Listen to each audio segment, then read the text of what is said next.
Hello Leos, welcome to Guruma Hindi tarot.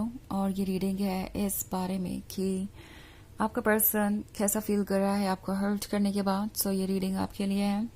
अगर इन्होंने आपको हर्ट किया है अपने वर्ड्स और एक्शन से और आप सोच रहे हैं कि क्या इन्हें कोई भी अंदाज़ा है कि आप किस सिचुएशन से गुजर रहे हैं, क्या इन्हें ज़रा भी फ़र्क पड़ता है और अपनी गलती को रियलाइज़ कर रहे हैं ये या नहीं, या फिर जो कुछ भी हुआ इनके लिए वही ठीक है। तो चलिए देखते हैं कि क्या मैसेजेस है और एक्चुअली ये पर्सन कैसा महसूस कर रहा है आपको हर्ट करने के बाद। Messages for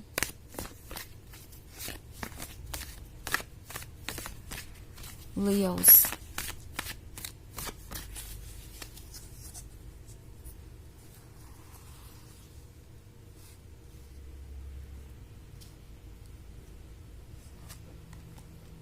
Eight of Pentacles, Justice, the Sun, the Emperor, and Queen of Cups. Okay, so हमारे पास है जस्टिस। इस पर्सन के अंदर जस्टिस का सेंस तो आया है। उन्हें यह रियलाइज हो रहा है कि जो भी हुआ वो ठीक नहीं था एंड उन्हें एक बैलेंस मेंटेन करने की ज़रूरत थी। ये पर्सन जानता है अच्छी तरीके से कि आप दोनों के बीच बहुत सारे डिफरेंसेस हैं। अगर मैं आप दोनों की पर्सनालिटी की बात करूं तो आप है क्वीन ऑफ कप्स और ये है the emperor. Queen of cups gorgeous है, मैच्योर है, लवर है और ऐसी लवर है जो कि अनकंडीशनल लव ऑफर करती है एंडलेसली। और दूसरी तरफ द एम्परर है जो लव में होकर भी प्रैक्टिकली फैसले लेता है, जिसका ईगो इतना स्ट्रांग है कि उसके आगे कोई और चीज़ मायने नहीं रखती। किसी का ओपिनियन, किसी की बातें वो बहुत आसानी से लोगों को जज कर लेते हैं बिकॉज उन्हें लगता है कि वो नॉलेजेबल है, दूसरों से ज़्यादा जानते हैं। एंड द एम्परर का ईगो अक्सर उन्हें प्रॉब्लम में डाल देता है। ओके, ये अक्सर ट्रैप्ड सा महसूस करते हैं। इनफैक्ट अगर आप एम्परर वाले कार्ड को देखें तो एम्परर अपने थ्रोन पे बैठा ज़रूर है, किंग है कहने को, मगर वो किसी चीज़ के कंट्रोल में है। आप अगर देखें तो कंधे पे वो दो हाथ हैं जो उसे पकड़े हुए हैं। तो ये इनका ईगो है जो इन्हें एक ऐसी जगह पर रोके हुए है जहाँ से ये खुद को निकाल नहीं सकते। ये है इनके अपने आइडियाज़ अपने बारे में, ये है इनके जजमेंट्स, ये है वो सारी चीज़ें जो इन्हें वो बनाती है जो ये है। सो बेसिकली ये पर्सन अपने ईगो से आगे बढ़ के सोच नहीं पाया, इस वजह से उन्होंने आपको हर्ट कर दिया। और अब जब वो सोच रहे हैं तो उन्हें पता चल रहा है कि अब जाके जस्टिस हुआ है। जब आप उनसे दूर हैं तो उन्हें लग रहा है कि वो हो गया जो होना ही था। उनका ये जो बिहेवियर है वो शायद कोई भी टॉलरेट नहीं कर पाता। और अब जो एंड हुआ है वो इस पर्सन के लिए बहुत पेनफुल है। हो सकता है इस पर्सन ने इस रिलेशनशिप को खुद ही गुड बाय कहा हो। ओके, इन्होंने इस रिलेशनशिप को गुड बाय इसलिए कहा क्योंकि उन्हें लग रहा था कि आप उन्हें चेज करेंगे। अगर वो आपको छोड़ के चले जाते हैं तो ये क्वीन ऑफ कप्स बेचैन हो जाएगी, ये क्वीन ऑफ कप्स हेल्पलेस हो जाएगी और उनसे प्यार मांगेगी एंड उन्हें चेज करेगी। बट यहाँ पे चीज़ें बिल्कुल अलग हो गई। उन्हें लगता है कि आपसे दूर जाने का मतलब हुआ कि उन्होंने आपको ये क्लियर कर दिया कि आपको खुद को संभालना है, आप अकेले ही हैं। एंड इस अकेलेपन में आपने अपनी स्ट्रेंथ को खोज लिया। आप उनके बिना भी कंफर्टेबल हैं और ये बात वो कभी सोच भी नहीं सकते थे।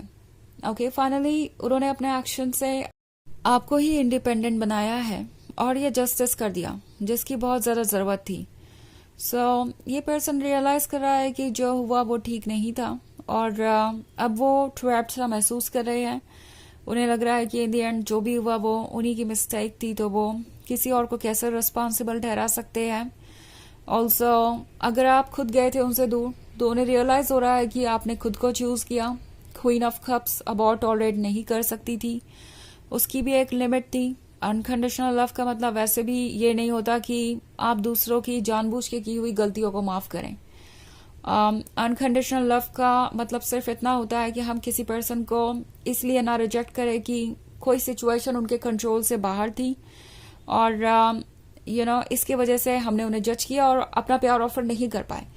तो ये पर्सन समझ गया है कि क्वीन ऑफ कप्स स्मार्ट भी है और उन्हें रियलाइज हो रहा है कि आपने जस्टिस किया है अपने साथ। द सन को तो ये बहुत मिस करते हैं। द सन बात कर रहा है आपके लव की, आपकी अटेंशन की, जिसकी इस पर्सन को आदत पड़ गई थी। और अब जब ये लव और अटेंशन उनके पास नहीं है तो वो बहुत सिक महसूस कर रहे हैं, वो बहुत हेल्पलेस महसूस कर रहे हैं। पर फिर जब भी सन के बारे में सोचते हैं, उसके पास आना चाहते हैं, उनका ईगो फिर से उन्हें वहीं रोक लेता है जहां पे वो है। ओके, एट ऑफ पेंटिकल्स का कार्ड है। तो आजकल ड्रीम्स में रहते हैं, पेंट कर रहे हैं अपनी इमेजिनेशन, अपनी फैंटेसीज, और वही उन्हें सुकून मिलता है क्योंकि वहां वो आपके साथ होते हैं, वहां उन्हें कोई चीज परेशान नहीं करती। सो अपने आप को डिस्ट्रैक्ट करने की कोशिश कर रहे हैं। आजकल वर्क पे ज्यादा फोकस है, आजकल डे ड्रीमिंग पे डिपेंडेंट है ये अपनी खुशियों के लिए, और इसीलिए वो आजकल ज्यादा समय इसी में बिताते हैं। हालांकि ये एक जनरल रीडिंग है तो ये सबसे रेजोनेट नहीं करेगी, एनर्जी रिवर्स हो सकती है अगर आप क्रॉस वॉचर हैं। इसके अलावा अगर आप पिछले वीक की रीडिंग देखना चाहें तो उसका लिंक आपको डिस्क्रिप्शन बॉक्स में मिल जाएगा हमेशा की तरह। ऑल्सो 2025 की ईयरली रीडिंग का भी लिंक है। तो चलिए आगे बढ़ते हैं और देखते हैं और क्या मैसेजेस है आपके लिए। Messages for Leos, 5 of Swords, Princess of Swords, 9 of Cups, 4 of Cups, and Queen of Pentacles. Okay. So हमारे पास है Princess of Swords.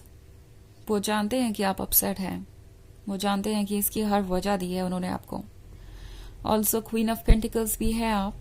सो उन्हें दिखाई दे रहा है आपका विजडम, आपकी अंडरस्टैंडिंग, आपका प्रैक्टिकल साइड, और ये उनके लिए काफी सरप्राइजिंग है।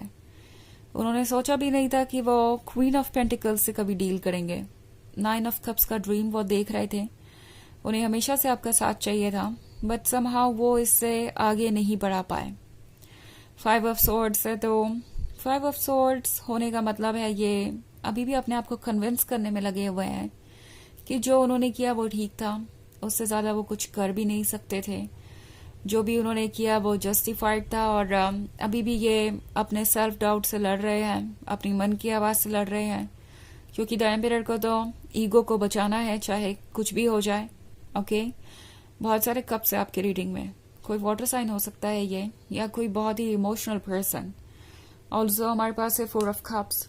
तो ये पर्सन आपको चाहता है, अभी भी आप ही को मांग रहा है, और चाहता है कि चीजें खुद ब खुद सॉल्व हो जाए। द एम्परर को अभी भी नहीं लगता कि उन्हें अपने ईगो से उठकर देखने की जरूरत है, कुछ और सोचने की जरूरत है। सो बेसिकली जहां है वहीं रहकर चीजों को अट्रैक्ट करना चाहते हैं कि ये वर्क आप ही कर लें, जो भी इस वक्त जरूरी है इस रिलेशनशिप को बचाने के लिए।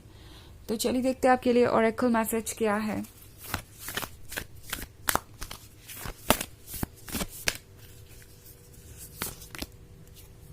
Pillar of light, your vibration is rising, you are the oracle. तो आप अपलिफ्ट हो रहे हैं, आपकी वाइब्रेशंस बढ़ रही हैं, आप एक अलग ही लेवल पे हैं, और एनर्जेटिकली ये पर्सन अब आपसे मैच नहीं कर रहा। और जब भी ऐसा होता है तब रिलेशनशिप्स में प्रॉब्लम आती है, और ये भी एक वजह है कि ये पर्सन आपसे दूर हुआ है और आपको ये हर्ट कर चुके हैं, क्योंकि आप दोनों के थॉट्स अब नहीं मैच करते, आप सेम लेवल पे नहीं है, एक जैसा नहीं सोचते। तो ये रिलेशनशिप आपके लिए अब तभी काम का हो सकता है जब ये पर्सन अपनी एनर्जेटिक फ्रीक्वेंसी को बढ़ाए, या यूं कहूं कि अपने ऊपर वर्क करें और चीजों को समझें, और इसमें काफी वक्त लग सकता है। सो चॉइस आपकी है कि आप क्या करना चाहते हैं, वेट करना चाहते हैं या अपनी वाइब्रेशंस के साथ आगे बढ़ना चाहते हैं। तो यह रीडिंग है इस बारे में कि ये पर्सन कैसा फील कर रहा है आपको हर्ट करने के बाद। आई होप आपको अच्छी लगी होगी। Thanks for watching. Till next video, bye.